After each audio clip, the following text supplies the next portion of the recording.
समस्त press lord आसतु आज जीवंत प्रतिज्ञायुक्त वाक्य देखिजा लूक 5:32 मु धार्मिक मानक आह्वान करने निमंते आसी नहीं किंतु मन परिवर्तन निमंते पापी मानक आह्वान करने आसी प्रेस लर्ड एठारे जीशु बापा कहूँगी मन परिवर्तन निमंते पापी मानक आह्वान करने आसी प्रेस लर्ड आज प्रत्येक मनुष्य अपना पापरू मन परिवर्तन करी एक उत्तम जीवन यापन काटू यह परमेश्वर इच्छा से पापर जीवन में मृत्यु वरण करू यह प्रभुंर इच्छा नुहे तेणुक परमेश्वर वाक्य आज से दृष्टांत स्वरूप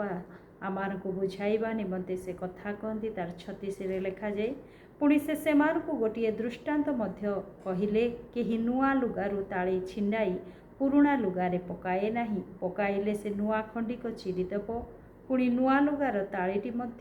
पुरुणा सांगरे मिसिब नहीं प्रेसल आज परमेश्वर कहूँगी आज प्रत्येक मनुष्य मन परिवर्तन करी एक नूतन स्वभाव नूतन चरित्र रे प्रभुंक दृष्टि रे अनुग्रह पाओ यह प्रभुंकर इच्छा तेणुक प्रभु दृष्टांत स्वरूप कहउछंती केही नुआ लुगारू ताली छिंडाई पुरुणा लुगारे पकाए नहीं पकाइले से नुआ खंडिक चिरीदेव पुणी नुआ लुगार तालीटी पुरुणा सांगरे मिसिब नहीं आज गोटे नुआ जिनिस पुरुणा संगे केबे मिसिब नहीं बोली कहउछंती नुआ हृदय सहित मनर परिवर्तन सहित एक नुआ स्वभाव रे जदि आमाने परमेश्वर सम्मुखवर्ती हेबा ताहेले आमाने उत्तम रहिबा बोली प्रभु कहउछंती पुणी से उदाहरण स्वरूप कहती तार 37 रे आउ केही नुआ द्राक्षारस पुरुणा कुंभारे रखे नहीं रखिले नुआ द्राक्षारस कुंभा को फटाई पड़ीजिवो आ कुंभा नष्ट हबो नुआ द्राक्षारस केही मध्य पुरुणा कुंभारे रखे नहीं जदि नुआ द्राक्षारस पुरुणा कुंभारे रखा जाए ताहले कुंभा नष्ट हो फाटीज बोली से कहती परमेश्वर वाक्य अनुसार आमान हृदय मध्य एक नूतनता सृष्टि हो एक नूतन स्वभाव जात हो यह प्रभुंर इच्छा जदि आमानकर से हृदय मध्य आमाने से नूतनता को जदि धारण न करी से पुरातन विषय को जदि आमाने से पाप विषय को असुचिता विषय को आमाने जदि आमानकर से हृदय रूप कुंभारे रखिबा निश्चय आमानक जीवन नष्ट हबो बोली प्रभुंक वाक्य हुए तेणु आम नूतन विषय आमाने ज्ञात हो आमान हृदय को मन परिवर्तन करी आमाने नूतनता को आमाने धारण करिबा प्रभुंक वाक्य तार 38 से कहती किंतु नुआ द्राक्षारस नुआ कुंभारे रखिबा उचित प्रेस लॉर्ड नुआ द्राक्षारस नुआ कुंभारे रखिबा उचित आमाने प्रभु को जिते बड़े विश्वास करूछु आमाने नूतन सृष्टि होई अछु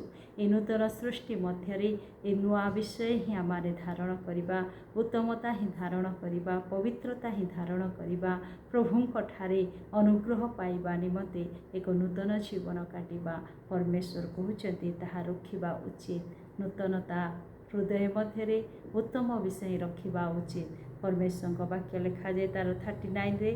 आउ केही पुरुणा द्राक्षारस पान करी नुआ द्राक्षारस पान करने को इच्छा करे नहीं कारण से कहे पुरुणा तो भल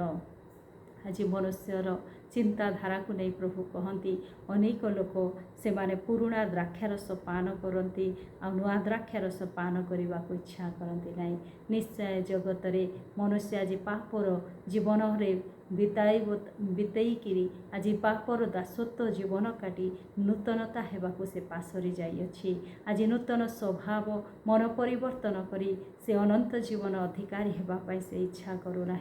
आज पुरुणा स्वभाव रे से दोषीकृत जीवन से अधर्म जीवन रे रहिबापाई ही इच्छा करुछि परमेश्वर वाक्य कहे केही मध्य जे प्रकार विनष्ट न हुए आ समस्ते मन परिवर्तन करी फेरी आसतु आ से अनंत जीवन अधिकारी हुंतु यह प्रभुंर इच्छा अटे आज मनुष्य जो चिंतार बंचुअछि पुरुणा स्वभाव को लेकिरी पुरुणा से पापमय जीवन को लेकिरी से बंचुअछि परमेश्वर आज कहती से समस्त पुरुणा विषय को परित्याग करी नूतनत्व जीवन रे धारण करी एक नुआ जीवन बिताओ यह प्रभुंर इच्छा आज आमार ए वाक्य द्वारा शिक्षा प्राप्त होछु नूतन द्राक्षारस बा नूतन कुंडरे रखिबा आवश्यक आज आमानकर हृदय जदि नूतन होइछि नूतन स्वभाव रे नूतन पवित्रता रे आमाने जीवन यापन काटू तहिले प्रभु गौरवान्वित हेबे प्रभुंकर अनुग्रह प्राप्त आमाने हेइ पारिबा प्रभु वाक्य द्वारा मते आपनको आशीर्वाद करंतु आमेन।